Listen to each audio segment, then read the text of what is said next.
Hello and welcome to Conversations Over Coffee and Cookies. I am here today with Pastor Jorge Espinoza of a new church in our area down in Shakopee called Christo Obrero, Shakopee and Chaska and the environs around that. Next to him is seated his wife Stephanie Espinoza, and she is pastor here at Cross of Peace, where we're filming our conversation right next to a fireplace in a warm fellowship room that this church has. Stephanie, thank you for being here. She'll translate for us. And Jorge, thank you very much for being here. De nada. Okay, we'll jump right in and meet these two. Jorge, if you would be so kind as to tell us a little bit how it is that you have moved to Minnesota from Nicaragua. De decirnos cómo llegar de Nicaragua a Minnesota. Yo soy de Nicaragua, pero a ella la conocí en Costa Rica. I'm from Nicaragua, but I met Stephanie in Costa Rica. Ahí nos casamos That's where we got married. cuando ella terminó su periodo, su misión en Costa Rica. I was a missionary in Costa Rica, so when I finished my time there, Nos movimos para Estados Unidos. so we moved to the United States. Y How long ago was all of that? that ¿Cuántos you años moved? era esto? son 13 años. We've lived in the U.S. for 13 years, Ah, 13 años y más o menos 7 años viviendo en Minnesota. and 7 years in Minnesota. Oh, okay. Estuvimos en Illinois We were in Illinois before y Colorado. and Colorado. Okay. Were you a pastor already in Nicaragua before you moved here? ¿Usted era pastor en Nicaragua antes que llegó aquí? Era, sí, estuve trabajando con la iglesia luterana en Costa Rica. I was working with the Lutheran Church in Costa Rica. Yo estuve en una congregación religiosa de la iglesia católica, una congregación franciscana. So before he came to the Lutheran Church, he was in a Franciscan order in the Roman Catholic Church in Central America. Cuando salí, el obispo en Costa Rica me dio un espacio para trabajar con la iglesia. So when I left the Roman Catholic Church, I went to the Lutheran Church, and the Lutheran bishop had given me opportunity to work in the Lutheran Church in Costa Rica. Pensábamos estudiar para una ordenación. So then I studied to be ordained. Al movernos aquí, traje mis documentos So when we moved here, I brought all my documents, all my seminary studies from the Catholic Church. y aquí me los valoraron So here they did like an evaluation of all those courses. y lo complementé con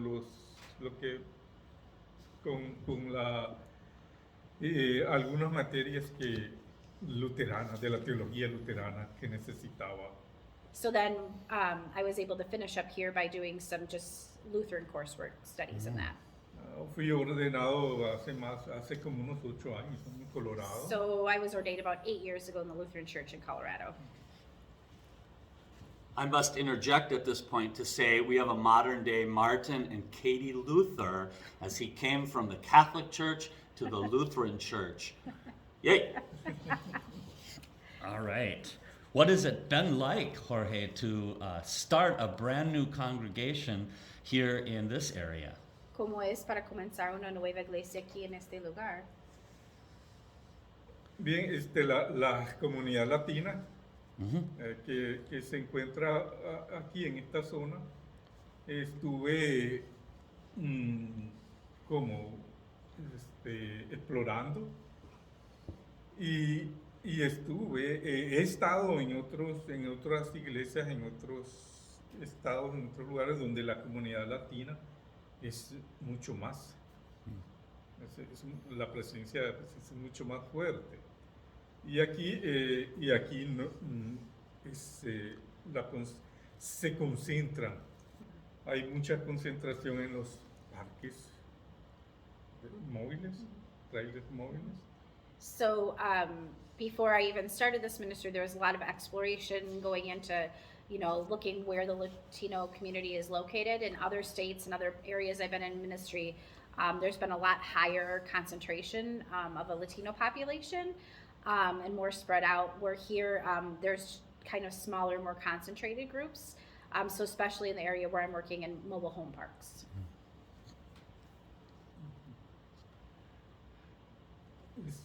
Esto ha sido una experiencia diferente.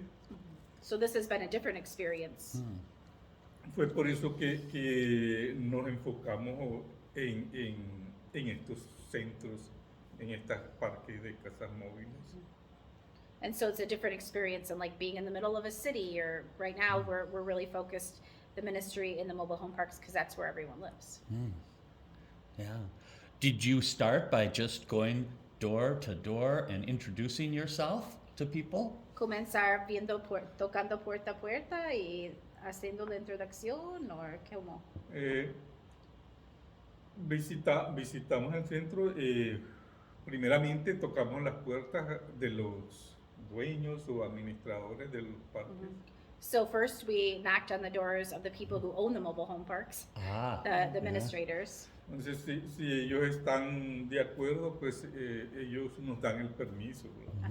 To make sure that they gave us permission that we could be there. Entonces, de acuerdo a la situación, entramos, por ejemplo, en uno, estamos trabajando con la escuela, ¿no? con la escuela del distrito, que tiene en el parqueo o en el centro un acompañamiento a los alumnos, a los hijos de los que habitan. Entonces nosotros estamos ayudando y conforme a eso pues hacemos contacto. También hemos andado así visitando de casa en casa. Cuando hacemos actividad visitamos de casa en casa y dejamos los avisos en las puertas de las casas.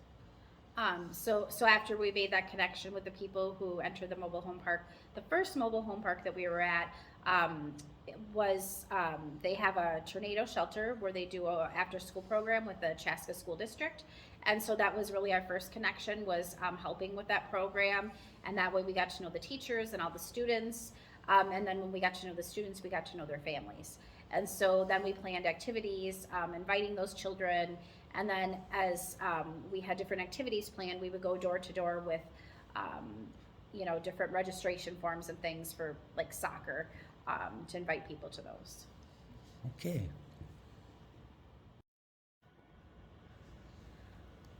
As I had talked to you two before, our congregation, Family of Christ, is asking the question throughout Lent, who is my neighbor, and do we really have to love them? I wonder if you, Pastor Jorge, could speak to that issue that we learned from the Good Samaritan. Who is my neighbor? Your own understanding of being a neighbor. So en la Cuaresma, la iglesia de ellos están hablando de la buen samaritano y está preguntando quién es mi vecino y yo necesito ayuda o no.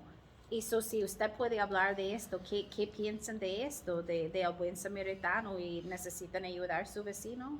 ¿Quiénes son sus vecinos? Sí, es una cuestión que normalmente en las iglesias hasta colocan rótulos donde dicen aquí todos son bienvenidos. So a lot of times in churches, there's signs out front that say everyone is welcome. Pero yo creo que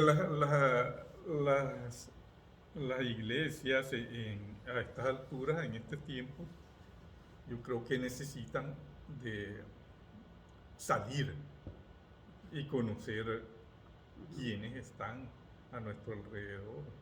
But it's not just about putting a sign out front.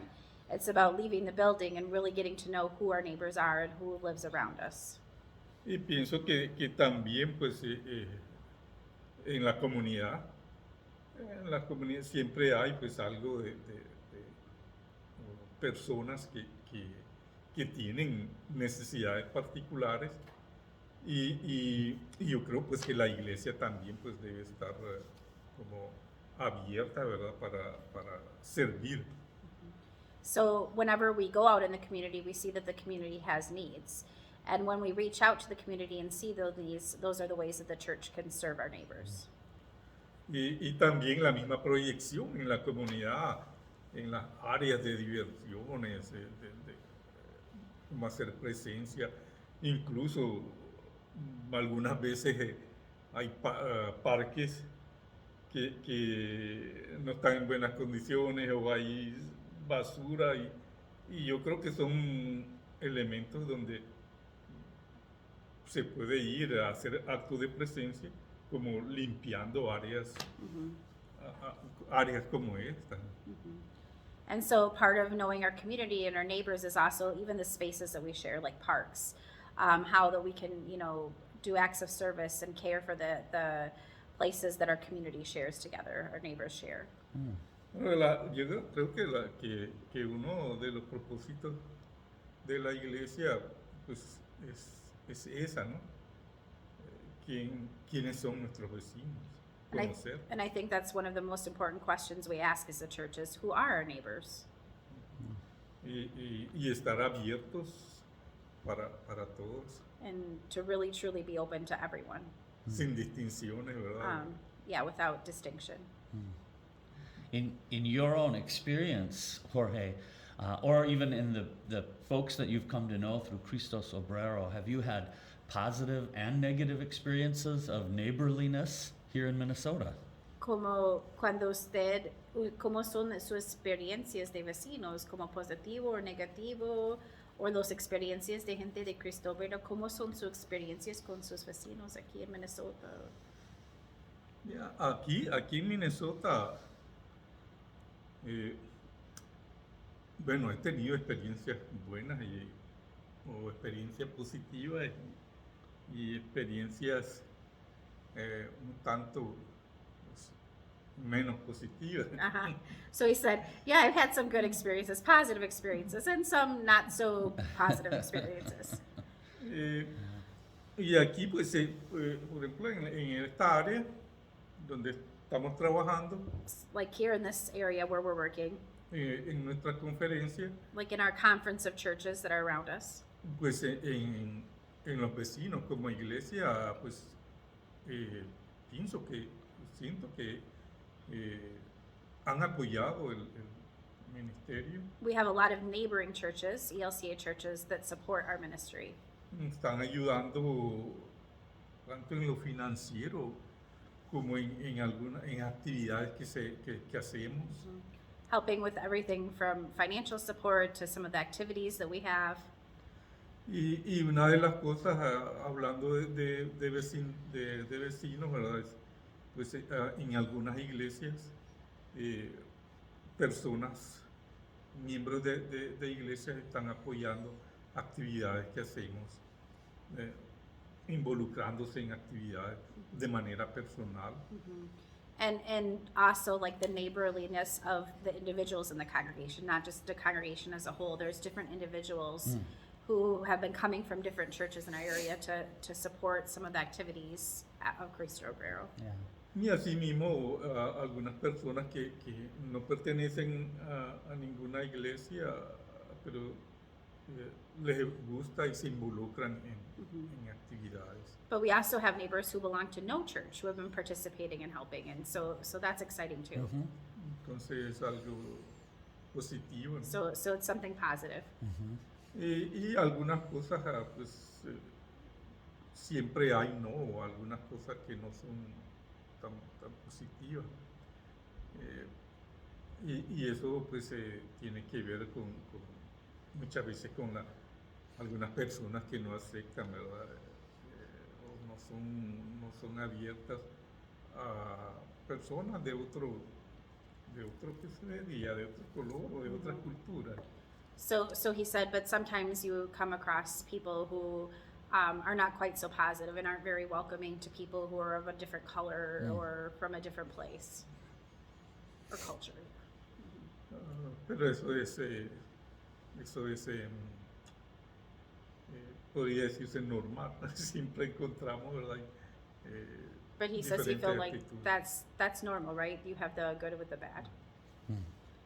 And I think God is always expanding our eyes and expanding our hearts to understand a wider and wider definition of neighbor. Siempre Dios está expandiendo, como creciendo nuestros ojos y corazones para ampliar nuestro conocimiento de vecino.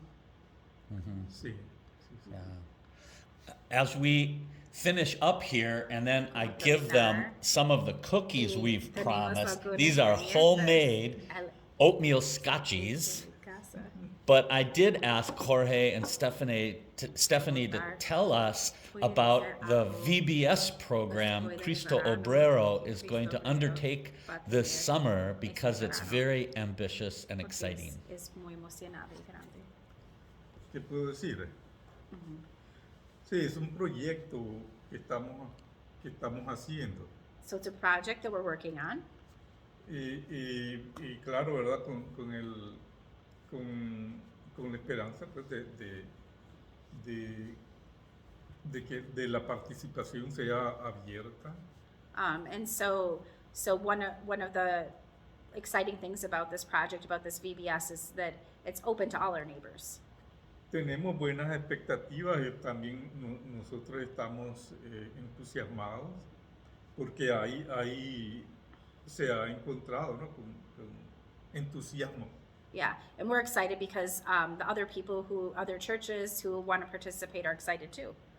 Entonces es algo que estamos ansiosos y ver de qué manera pues esta misma idea de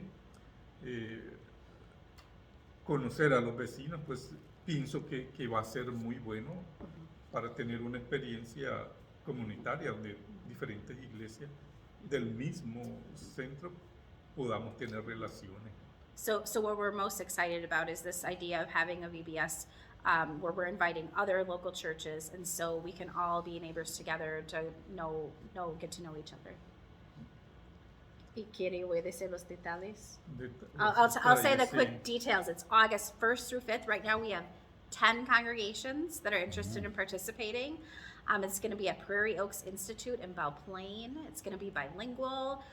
We have great musicians, Hans Peterson from Dakota Road, and we're having fun conversations, like even there's going to be mini therapy horses.